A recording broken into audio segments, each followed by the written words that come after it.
Hello from Seoul. I am currently sitting on a rooftop in Itaewon, and I thought that it would be a good time to kind of give you an update on this channel because it's been a while since my last video upload, and I thought that the break was kind of necessary given everything that was happening in the world, but also just I needed the time to process, and I was going to go on a trip and travel, and I unexpectedly landed up in Seoul. Last week I spent the week in Tokyo, so if you follow me on Instagram you'll get to see my story. If not, my profile is public if you want to go check it out. I have a highlights on my profile with all of the stories that I posted from my time in Japan. So we went to Tokyo, Osaka, and Kyoto, so stay tuned for content on that. But I think I just wanted to sit down and kind of do a follow-up video from my last video where I talked about what we can do in the face of tragedy. But right now I've been thinking a lot about how I kind of feel guilty because at a time like this I went to travel, and at a time like this I'm coming to realize again and again that the world keeps turning and the world keeps going. And so I was thinking about how whenever I open the news I just feel really overwhelmed. Like, it's event after horrifying event, and like it doesn't stop. And you know, there's positive news out there, but so much of the news is either concentrated with like pop culture media or just really scary things happening in the world. As I was thinking about it, I kind of wrote down some tips that I thought about when you feel overwhelmed with the news. Feeling overwhelmed with the news made me feel kind of guilty for enjoying myself, and that is no way to live. It's important to recognize that it's okay to feel a type of way in reaction to things that are happening around the world, whether they are in your home or elsewhere. If you have a gut reaction to it, if you feel a certain way towards it, that's natural, and it's okay to feel scared or hurt or angry, and it's okay. It doesn't have to necessarily be something that you can't react to because it didn't happen in your hometown, or that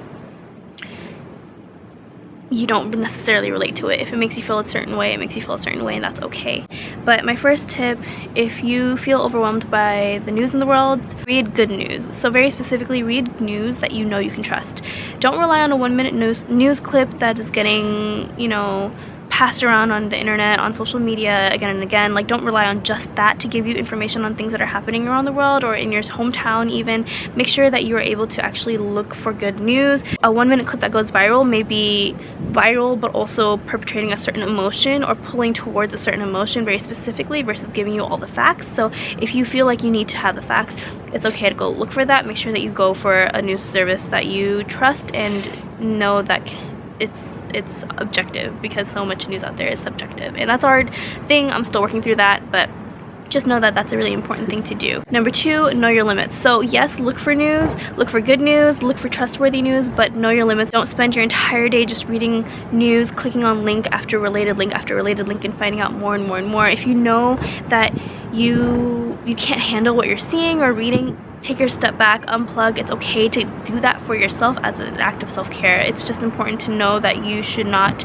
ever drown in the news and know where to stop. Let yourself take space if you need to, let yourself unplug if you need to, and just know that that's totally natural. But at the same time, there's a balance to that. So don't act like nothing's wrong in the world. Don't act like you are humming a melody in your head and everything is good. Know that things are still going on, so don't ignore the news. Alongside that, don't judge anyone for the way they may react. If it's different from how you react, or if they find something more important to know about, or if they don't take space, or if they need more space than you, don't judge them for that, because everybody's reactions are different. Everybody comes from a different perspective, so their understanding will also be different. It takes shape differently, so just make sure that you're always trying to be understanding of that and not judge anyone before you know. Number 3, don't justify or minimize what's happening. So don't ever try to justify things that are happening. Don't make excuses for others or perpetrators especially. Never try to justify violence or minimize violence. Never compare it. It's not like, you know how there's the oppression Olympics. Don't do that. The same with like horrifying news events around the world.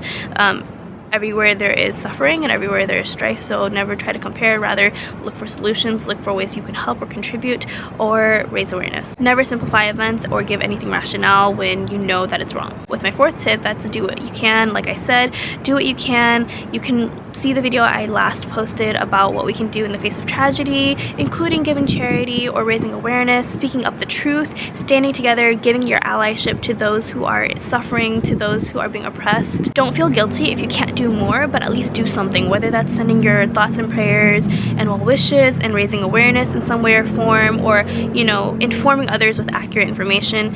Just make sure that you're doing something actively. It doesn't have to consume your entire life or your entire day or your entire bank account, but something small can make a difference too. And lastly, my 5th tip is keep living. We can easily drown in the news, drown in what's happening in the world, and it's easy to want to give up or let that completely consume you, but rather continue to live, because that is the best way you can continue to move forward. You allow yourself to feel joy when you feel joy, and to enjoy things in life, and to continue to have positive aspects in life that you can share with others and help others heal in that way too. Don't feel guilty for enjoying things in your day-to-day life, but at the same time don't ignore what's happening in the world. I guess that's the moral of the story for me, but I hope that you are doing well out there. Stay tuned for content on Japan and Korea, inshallah. If you see somebody walking and pacing behind me, I don't know, they're filming something, and I just happened to be on their top at the same time. So I think I should go now. Bye.